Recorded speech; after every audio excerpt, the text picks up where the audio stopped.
विवादों की आंधी हो या सच बोलने की आग, ये लड़की कभी नहीं झुकी। एक ऐसी अदाकारा जिसने बॉलीवुड के हर नकाब को बेनकाब किया। कभी सिली एक्स कहकर तहलका मचाया, तो कभी नेपोटिज्म की दीवार हिला दी।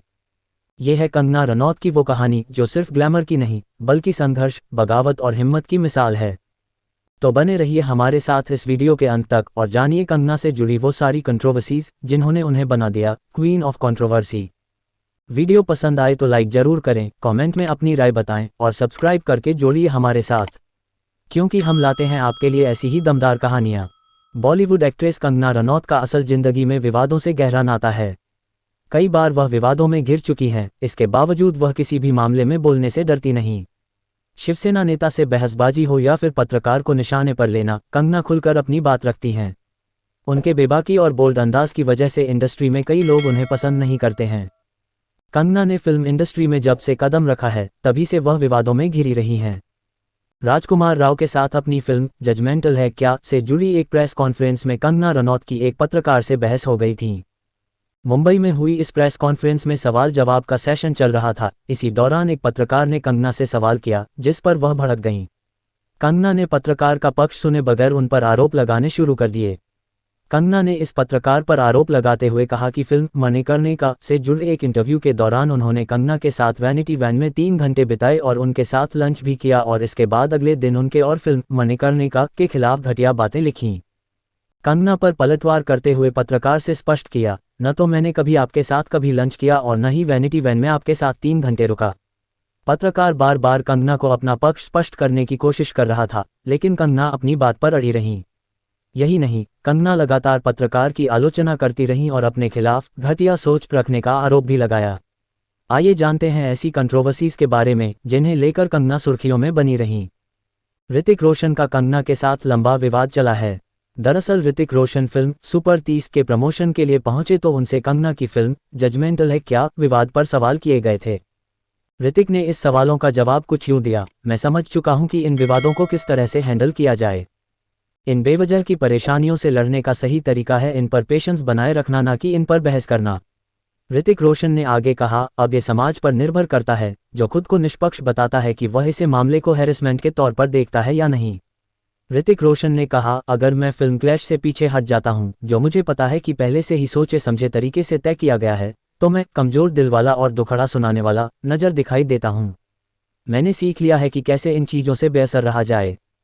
ऋतिक रोशन ने अपनी परेशानी का जिक्र करते हुए कहा, मेरी समस्या केवल उन खास लोगों से है जो इस तरह की चीजों और ऐसे बिहेवियर की सराहना करते हैं। वह बिना सच जाने ही अपना फैसला सुना देते हैं। इन्हीं वजहों के चलते ये सकस 6 साल तक चला था। उन्होंने बिना कंगना का नाम जाहिर किए कहा, मैंने उस महिला के खिलाफ मैंने सीधे तौर पर कोई लीगल केस नहीं किया है। मैं ऐसा इस वजह से नहीं कर सकता हूं क्योंकि भारत में ये धारणा है कि भारत में लड़कों का पीछा नहीं किया जाता। इससे पहले कंगना रनौत की film Manikarnika the queen of Jhansi की रिलीज के समय भी काफी विवाद हुआ था। कंगना रनौत ने इस फिल्म में भारत की वीरांगना झांसी की रानी लक्ष्मीबाई का किरदार निभाया है।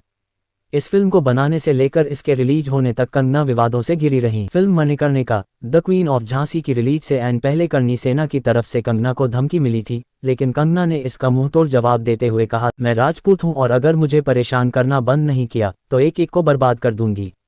कंगना के कड़े तेवर देखने के बाद करनी सेना बैकफुट पर आ गई और उनकी तरफ से स्पष्टीकरण आ गया था कि उन्हें फिल्म की रिलीज से कोई समस्या नहीं है। आदित्य पंचोली के खिलाफ की थी FIR। कंगना रनौत ने जब बॉलीवुड में डेब्यू किया था तब उनका अपने से उम्र में काफी बड़े आदित्य पंचोली के साथ लिंकअप रहा। उस वक्त कंगना महज 16 साल की थीं। कंगना का यह अफेयर 5 साल तक जारी रहा, लेकिन इस दौरान विवाद कंगना को घेरे रहे। लेकिन इस अफेयर का अंत बहुत खराब रहा। कंगना ने आदित्य पंचोली पर आरोप लगाए कि उन्होंने कंगना को घर में बंद करके रखा, उन्हें मारा पीटा। इसके खिलाफ कंगना ने FIR लिखवाई थी और आदित्य पंचोली पर सेक्सुअल हैरेसमेंट का आरोप भी लगाया। इस मामले पर फिलहाल सुनवाई चल रही है। वो ना डरी ना झुकी, बॉलीवुड की भीड़ में अकेली लड़ती रही। कंगना रनौत एक नाम जो सिर्फ एक्ट्रेस नहीं, एक बगावत है। कभी सिली एक्स की गूंज बनी, तो कभी नेपोटिज्म का सच बनकर सामने आई। हर बार विवाद, हर बार सवाल, लेकिन हर बार डटकर जवाब। और हाँ, अगर आप सोच रहे हैं वीडियो को अभी यहीं रोक दें, तो ठहरिए, क्योंकि असली कहानी तो अब शुरू होती है। हर मिनट में ऐसा खुलासा है जो आपको चौंका देगा। ये सिर्फ एक वीडियो नहीं, ये कंगना के बगावती सफ़र की दास्तान है। तो अंत तक बने रहिए हमारे साथ। और अगर ये कहानी आपको कुछ महसूस कराए तो लाइक ज़रूर करें। कमेंट में बताएं कि आप किस मोमेंट से सबसे ज़्यादा जुड़ पाए। शेयर कीजिए उन लोगों तक जो सच्चाई सुनने से कतराते हैं। और सब्सक्राइब करके जोड़िए हमारे साथ, क्योंकि हम लाते हैं आपके लिए असली बातें, बिना फिल्टर, बिना डर। ऋतिक रोशन के साथ विवाद काफ़ी लंबा चला। कंगना रनौत और ऋतिक रोशन ने एक दूसरे को डेट किया, इसके बारे में किसी को खबर नहीं थी। लेकिन इनके बीच विवाद की शुरुआत उस वक्त हुई जब एक इंटरव्यू में कंगना ने ऋतिक को अपना सिली एक्स कह दिया। ऋतिक ने इसके लिए कंगना को लीगल नोटिस भेजा और माफ़ी मांगने को कहा।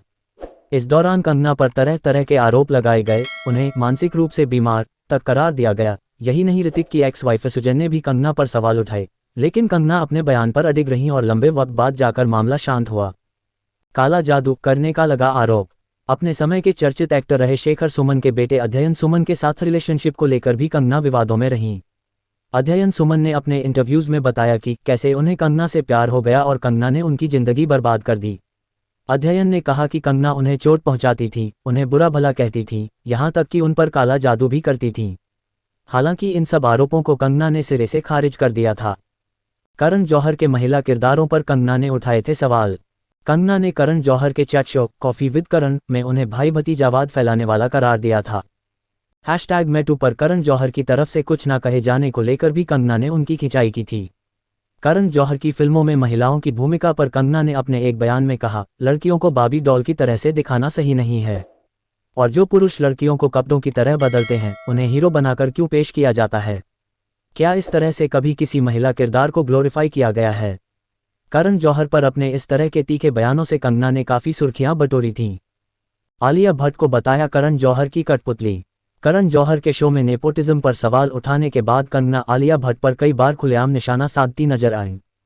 यही नहीं, उनकी film Manikarnika the Jhansi of queen जब रिलीज हुई थी तो बॉलीवुड के चुप्पी साधे रहने पर भी उन्होंने सवाल किया था। उन्होंने आलिया से कहा था कि वह थोड़ा गट्स दिखाएं और महिला सशक्तिकरण की बात करने वाली फिल्मों की सराहना करें, लेकिन आलिया इस फिल्म पर टिप्पणी करने से बच रही थीं। ऐसे में कंगना ने उन्हें करण जौहर की कठपुतली बताया था। यही नहीं, कंगना कई मौके पर आलिया पर निशाना साध चुकी हैं। बॉलीवुड एक्टर सुशांत सिंह राजपूत केस में कंगना रनौत खुलकर बोलती नजर आई थीं। इस बीच कंगना और शिवसेना नेता संजय राउत के बीच जुबानी जंग छिड़ गई थी, जिसके बाद कंगना रनौत की मुश्किलें बढ़ गईं। दरअसल बीएमसी ने एक्ट्रेस के पाली हिल वाले ऑफिस पर सरप्राइज विजिट की और काफ़ी तोड़फोड़ की। BMC, Brihan Mumbai municipal corporation, यही नहीं रुकी बल्कि उन्होंने एक्ट्रेस के खिलाफ नोटिस भी जारी किया, जिसे कंगना ने लेने से इनकार कर दिया था, जिसके बाद बीएमसी के लोग उस नोटिस को गेट पर चिपकाकर चले गए थे। वहीं इस मामले पर कंगना ने सिर्फ बीएमसी के खिलाफ ही नहीं बल्कि मुंबई पुलिस के खिलाफ भी कमेंट किए थे, जिसके बाद महाराष्ट्र सरकार ने उनके खिलाफ कार्रवाई की थी। कंगना रनौत भले ही बॉलीवुड की सबसे महंगी अभिनेत्री रही हो, मगर उनका शुरुआती जीवन संघर्ष भरा रहा है। हालांकि कंगना रनौत बचपन से ही जिद्दी स्वभाव की हैं और गलत बात का विद्रोह करना भी उन्हें आता है। क्वीन फेम एक्ट्रेस बोली, मैं शुरुआत से जिद्दी और विद्रोही हूँ। पिता मेडिकल कराना चाहते थे पर मना कर दिया। मेडिकल की पढ़ाई से न करने पर पापा कंगना रनौत को चांटा मारने वाले थे, तब उन्होंने पिता को ही चेता दिया था। कंगना रनौत ने पापा से कहा था कि अगर उन्होंने तमाचा मारा तो पलटकर वह भी थप्पड़ मारेंगी। जिद और विद्रोह वाले स्वभाव के चलते मां 16 बरस की कंगना रनौत की तब शादी कराना चाहती थी, पर ऐसा न हुआ। कंगना रनौत ने 16 बरस की उम्र में शादी से साफ इनकार कर दिया था। उन्होंने कहा था कि उन्हें सपना पूरा करना है। बॉलीवुड पहुंची कंगना रनौत पढ़ने में अच्छी थी, पर फिल्मी करियर के लिए उन्होंने 12वीं के बाद की पढ़ाई छोड़ दी। विवादों की आंधी हो या सच बोलने की आग, ये लड़की कभी नहीं झुकी। एक ऐसी अदाकारा जिसने बॉलीवुड के हर नकाब को बेनकाब किया। कभी सिली एक्स कहकर तहलका मचाया तो कभी नेपोटिज्म की दीवार हिला दी। ये है कंगना रनौत की वो कहानी जो सिर्फ ग्लैमर की नहीं बल्कि संघर्ष, बगावत और हिम्मत की मिसाल है। वीडियो पसंद आए तो लाइक जरूर करें, कमेंट में अपनी राय बताएं और सब्सक्राइब करके जोड़िए हमारे साथ, क्योंकि हम लाते हैं आपके लिए ऐसी ही दमदार कहानियां।